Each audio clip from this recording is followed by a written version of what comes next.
तू हंदो मिठा मतलब रो मिना दा जो घणो पतो हंदो तू आहे मथा मतलब रो मिना घणो दा जो पतो हंदो खबर करे मिठा जानिया ना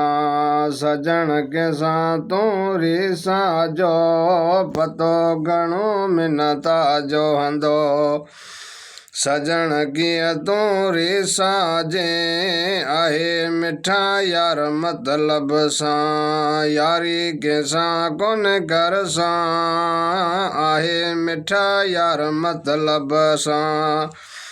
यारी कंहिंसां कोन कर साड़े सजन हंदा कोई ॾिसे गया मुंहिंजा माण्हू में स मिलाए गया माण्हू सजन ताजा सार अया हकल सां जाने होता या मोहब्बत वारा मतलब से याद सजा जाने अज त करे मतलब सां यार माण्हू बेठोड़ा है मोहब्बत में मिठा याद करा सजन कहे जन सांगीड़ा मुझा हाल गेड़ा ही यार थिया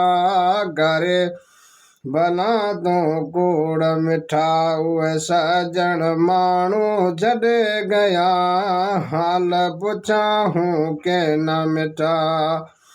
ताजा कहिड़ा हाल आहे सजन कोन मिले सघिया जाने मोहब्बत रा उहे ॾींहं आया